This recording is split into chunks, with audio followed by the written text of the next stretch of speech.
All right. Good morning, everyone. I hope that you guys can hear me okay. My earbuds broke this week, so we're just gonna go with the flow and see what we can do. I'm gonna get some music put on here really quickly, and if you have any questions about what to expect today, feel free to throw it in the chat, and we will go from there. We will be covering the omegas in our discussion today. So if there's anything in that realm that you're curious about, definitely put those questions in the chat. Let's see here.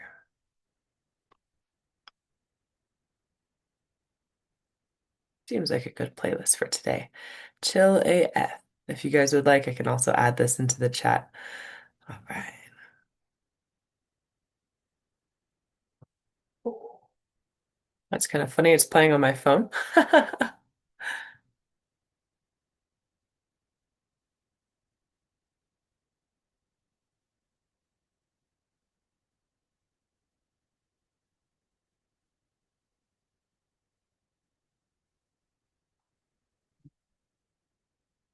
And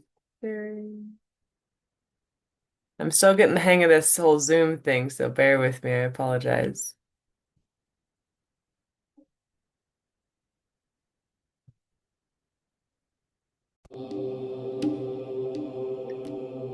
All right, we should be good to go.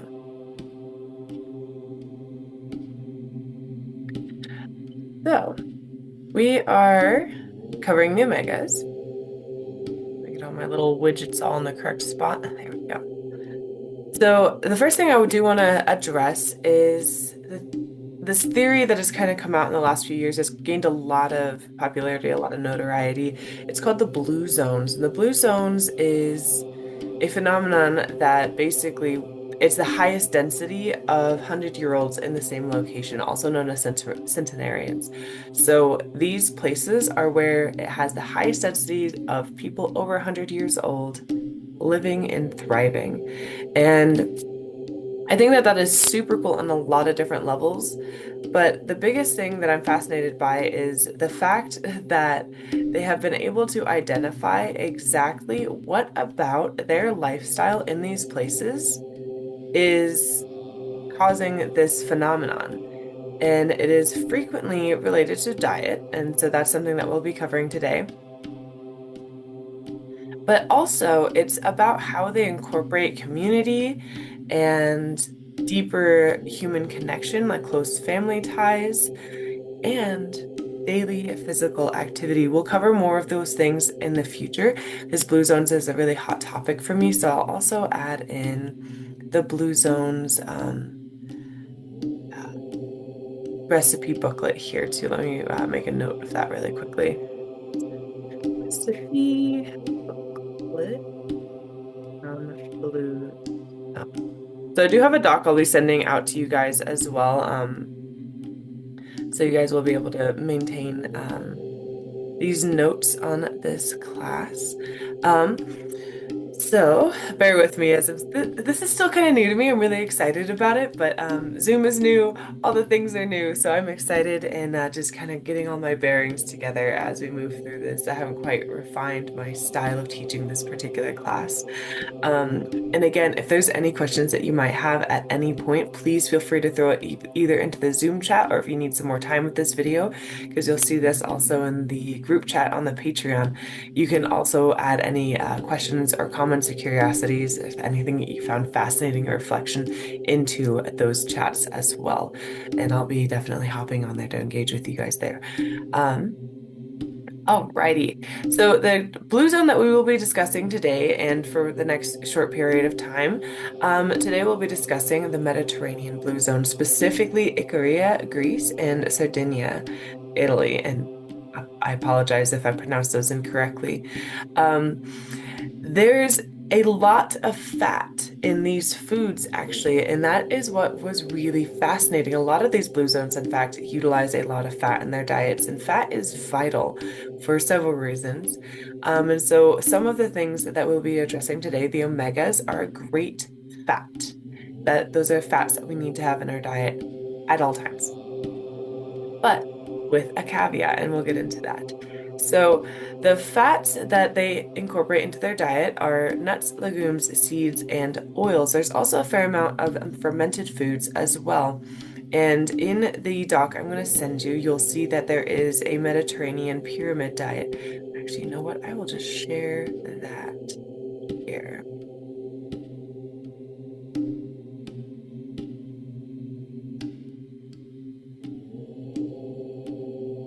See if I can figure out how to do it.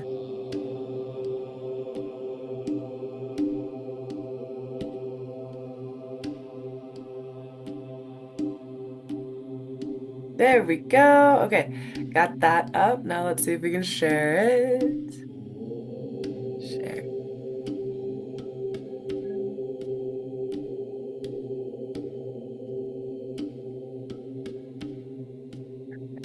that. That visible?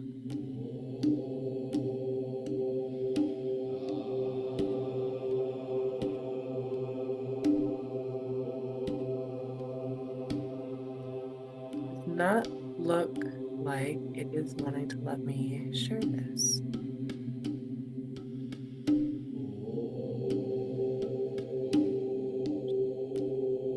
Ah, there we go. Okay, are we doing it? I think we're doing it.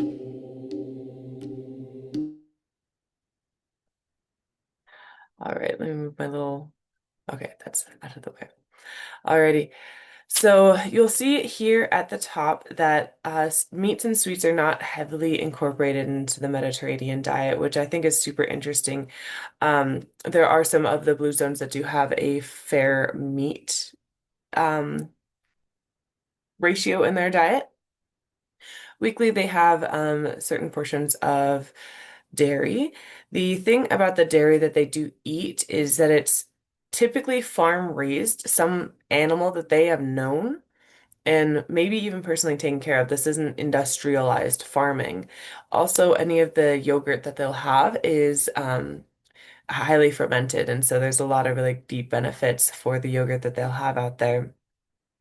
Twice a week. Fish and seafood.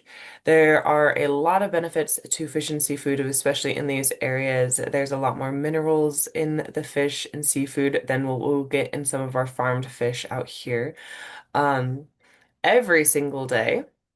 Vegetables, fruits, whole wheat grains, olive oil, beans, nuts, legumes, and seeds, herbs, and spices. So this is something I want to cover a little bit more deeply, is that spices in particular are something that are very, very underappreciated. Unfortunately, in our Western world, it seems, I mean, not even only in our Western world, but in a lot of different cultures around the world, that just spices are not utilized the way that they should be. Spices, in fact, have a lot of nutrients and minerals to offer. When we are incorporating a lot of spices and herbs, we can increase a lot of things that we would otherwise be trying to find via supplement, such as getting a better skin glow or beta carotene. This is something that pops up in curcumin, and turmeric. So that is a really good benefit, getting a little glow in the skin. There's also spices that you can utilize for your hair growth, such as clove and cinnamon. Those ones are really powerful for that. And the highest density antioxidants in any food group that we are aware of happens to be in our spices. Trufala is one of them. There are several others, oregano, mint, and let me actually cheat my little list over here. I have a list of them, so you'll be able to see this as well. Um, Cloves, turmeric, allspice, mint, and trifala, for example. So these are really, really beautiful examples of something that you can shift into your diet very easily with minimal to no effort. Like often I will actually throw some cinnamon or spices into my tea. I don't know if it'll focus on that. Yeah, my cute little teacup. Um, but golden milk is a really great opportunity to incorporate some more spices, having a little broth and throwing some spices in there. I use a lot of sage in mine personally, and mint tea. These types of antioxidants are absolutely vital for keeping like our youth and keeping our body healthy in a lot of different capacities. Antioxidants, if you don't know, are free radical fighters. Um, They help get rid of any sort of disease in the body, but particularly any sort of cancer causing. So free radicals cause cells to grow and develop in an inappropriate way. This can lead to cancerous cells or cancerous tumors throughout the body. Um, Antioxidants are one of the best ways to fight this, either in maintenance or in advance. So keeping high levels of antioxidants in the system is absolutely vital. There's a lot of other ways that you can get antioxidants in. Even in this picture, you'll see that there is a pomegranate. Pomegranates are incredibly high in antioxidants, so are tons of other berries. And some breads, particularly fortified breads, you will also find some antioxidants in there as well. Um, but if you notice, there is a lot of fats in this food group. So keep in mind that this food pyramid is made by the American Society of Nutrition. Yes.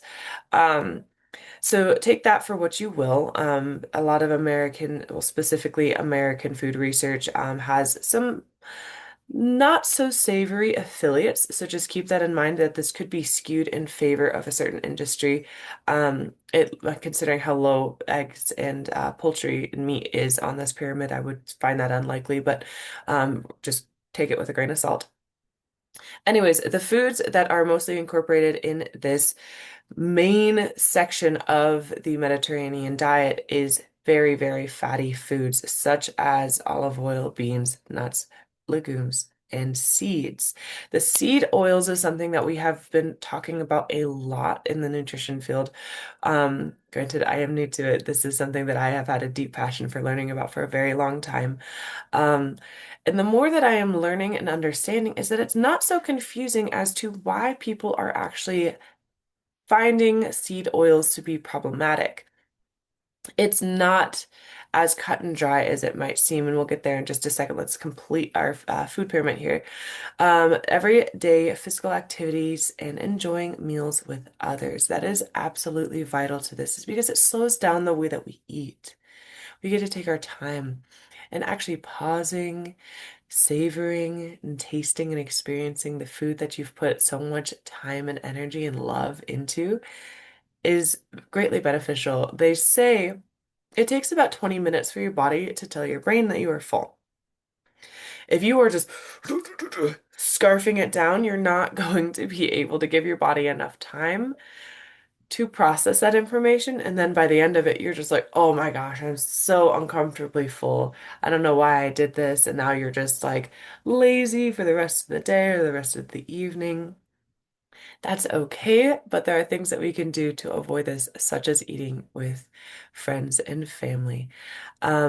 Slowing down just in general, that is another great benefit of eating with chopsticks, in fact. It helps slow down our eating as well, although some people who are very well versed in chopsticks might disagree. Water every single day, and then in moderation, wine. There are also a lot of antioxidants in wine as well.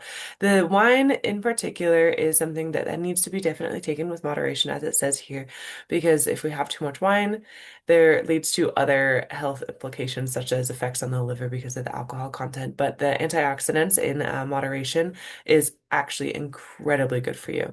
So I'm going to stop sharing my screen here, and I'm going to go back over to this tab. So let's really get into the meat and potatoes of it all, for terrible pun. Um, so, oh, and I forgot to mention that spices can also help a lot with digestion and water retention as well, which is super cool. Alrighty, so into our omegas. The omegas, we have three of them that are typically incorporated into our diet. From my understanding, there are several others, but there are only three that are really worth talking about, and when it comes to nutrition. So we do actually make two of them in our body, and that is 3 and 6. They do say that omega-3 is good for inflammation, brain health, heart disease, and cell turnover. Omega-6 is good for skin health, hair growth, inflammation as well, also cell turnover and energy levels. These two considering that we do not make these two in our body. We only make omega-9 in our body. Um, Considering that we do not make these two in our body, it is really important to make sure that we get that from our diet. But unfortunately, our Western diet does not have healthy ratios of the omegas. And here's the kicker. Omega-6 is going to lead to inflammation. And that has been the biggest part of the anti-seed oil rhetoric, is that seed oils create inflammation and can lead to heart disease. While it is not explicitly incorrect, it is misunderstood. So omega-6s are actually vital to our livelihood and our sustenance. So people who are just eating small amounts of seed oils within their homes or even cooking with seed oils in their homes, as long as you're not frying it necessarily, um, you will actually probably benefit from those seed oils greatly. Now, if you are eating a ton of fried food or processed fatty foods, such as ultra processed foods, you may find it incredibly difficult to get your ratios of omega-6s and 3s in balance. The omega-6s require a certain amount of omega-3s to be in a healthy balance and vice versa. So the omega-3s will not be able to do their job properly if there is an overwhelming amount of omega-6s, and it is very unlikely in our Western diets for it to be skewed the other way, but the same thing is true if it is skewed the other way. Um, the omega-6 is definitely the culprit here. So a lot of people have been saying to avoid the seed oils because of the omega-6s, but that's not entirely correct because if you recall, I'm going to read this one more time. It is said that omega-3 is for inflammation, brain health, heart disease, and cell turnover. Omega-6 is for hair health, skin health, inflammation, and also cell turnover and energy levels. And also omega-9s. We haven't quite gotten into this one yet. Is good for cell health, particularly anti-cancerous, heart disease, also anti-inflammation.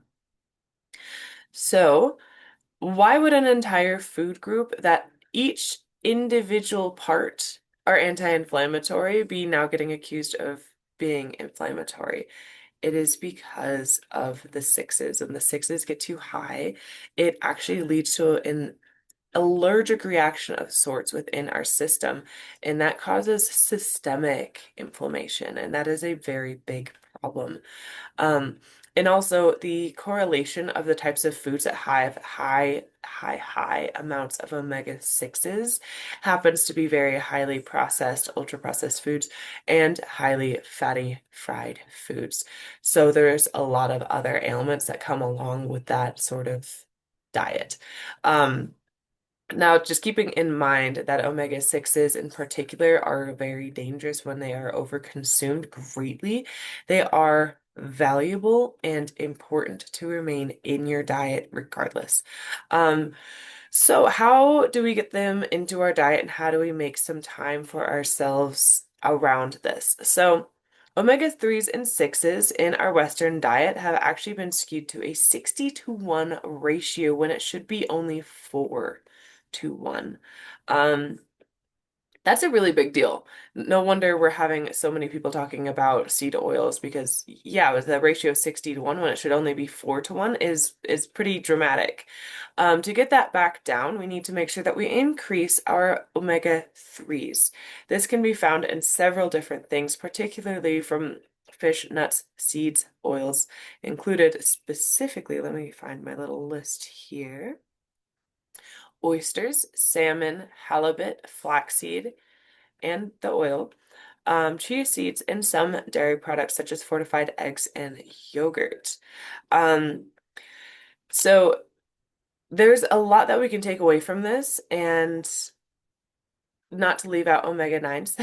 Omega-9s we can also incorporate. Since our body does make this, we don't necessarily need to consume it, but we do find a lot of the vitamin 9, omega-9s in our vital olive oil. That's what I'm looking for. So, now we know.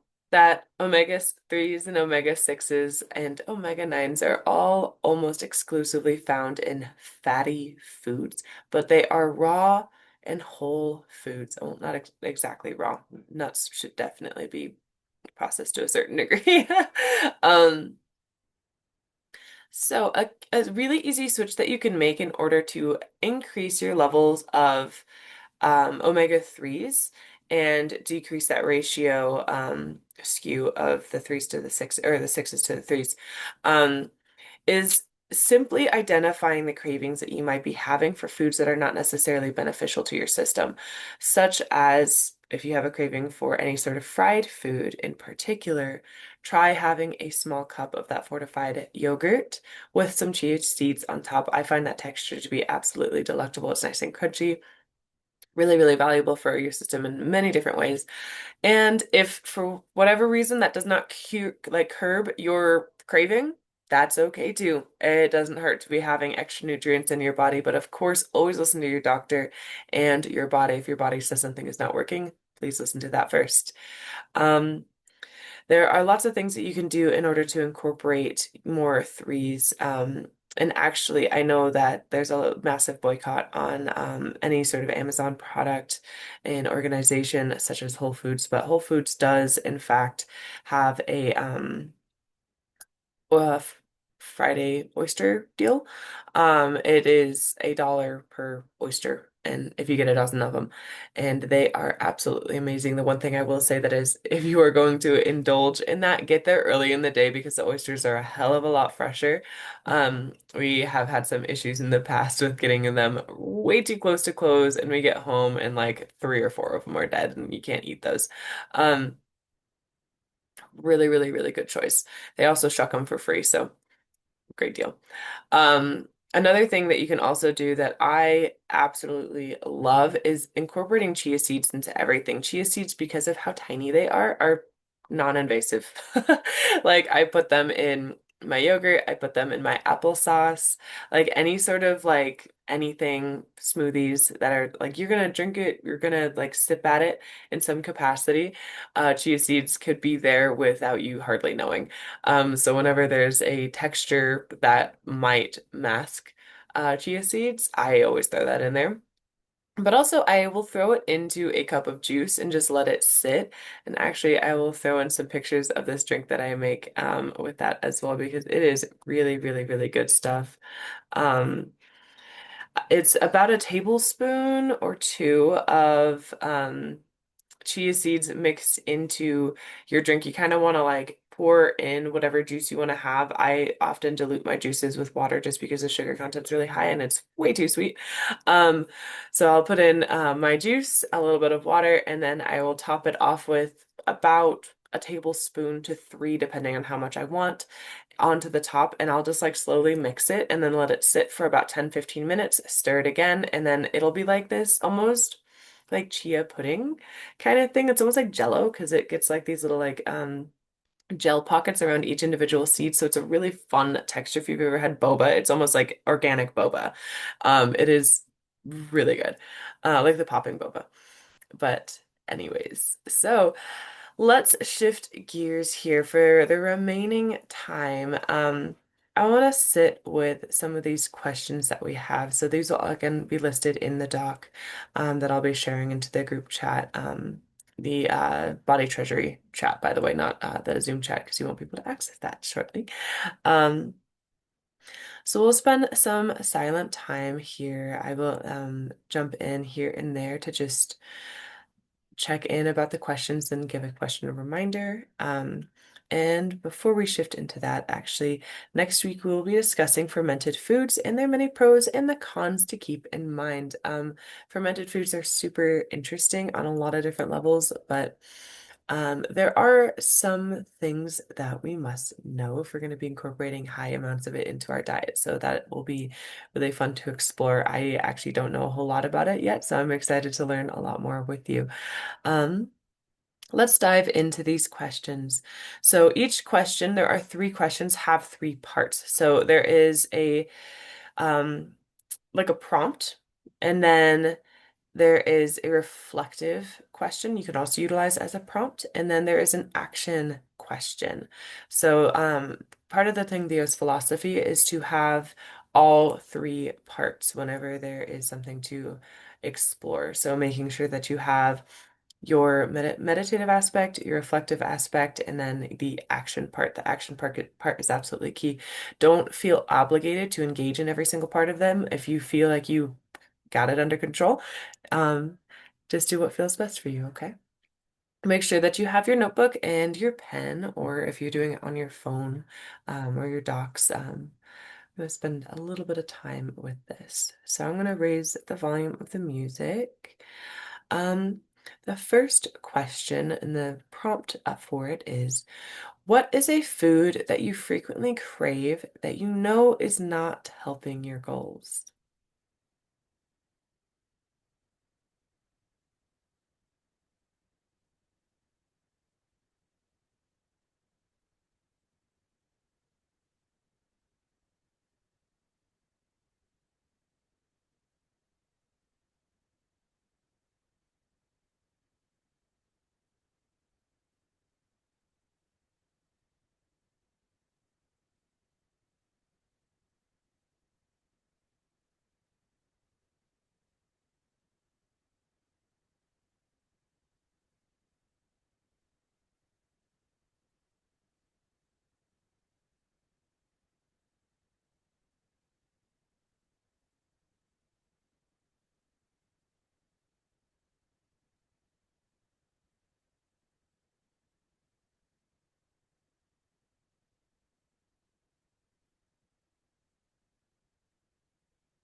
Right. The reflective question, or reflective part of this prompt. When do you crave this food? How often do you give in to these cravings? And the action part, look up what deficiency this food craving indicates and take note. Kind of bounce between these two questions and spend the next about 5 minutes with them.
Right.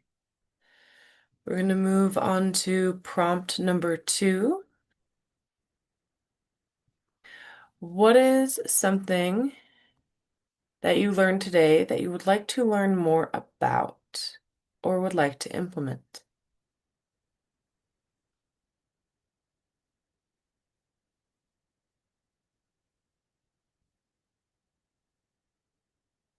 We'll spend about the next 5 minutes here.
Right. We're going to shift into our reflective questions as well as the action question here for prompt number 2. Have you known about this before? If not, what about it is intriguing? In the action, spend some time with what the thought of this implementation, what it could do for you. Bonus points for taking some time to research the side effects and benefits of its implementation. We'll spend the next 5 minutes or so here.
Right.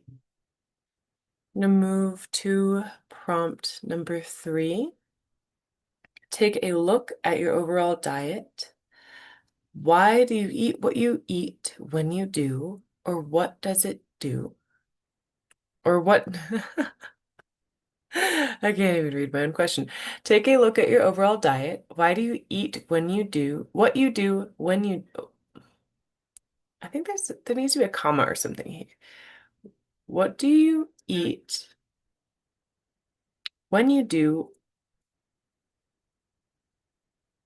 or what you do? I guess that makes sense. Basically, just asking, have you considered why you eat what foods when you do? And if there's a reason for that. Is it for survival, convenience, habit, or intention? We'll spend about the next 5 minutes here.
Right.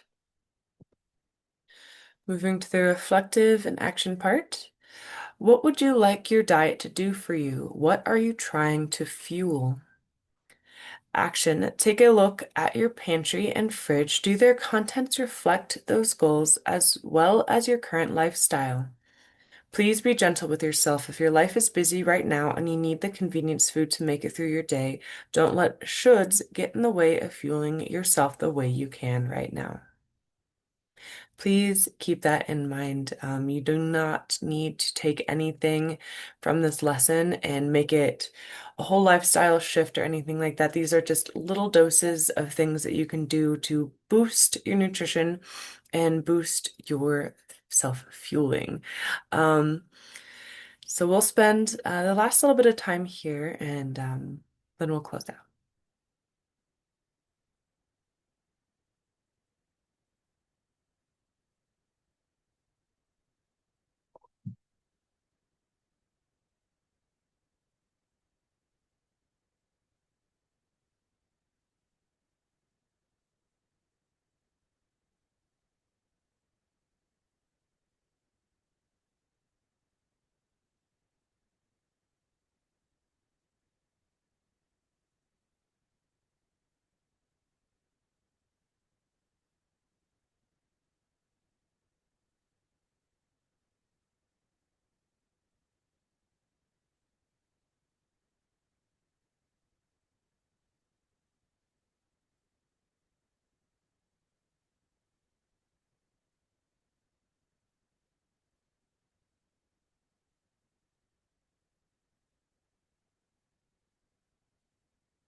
You've made it all the way to the end. I really want to thank you for your time today. It means more than I could possibly express. Again, if you are watching this from the Body Wellness Treasury chat, feel free to comment any questions that you might have, any curiosities, or anything that you're like, wow, I actually really enjoyed that, or I didn't realize this about myself. It might not be that profound. It doesn't have to be. Um, and yeah, I look forward to seeing you next week. Oh, actually, excuse me, I will see you tomorrow at noon for yoga. So we're doing the Elements series and we'll be filming in Sakala community. We have a live class there as well. So we're just doubling up the opportunity there. Um, so I would love to see you and we'll make it happen. Alrighty. I hope that you have a wonderful rest of your day and fuel yourself well, nourish yourself well, and I will see you tomorrow for yoga. All right.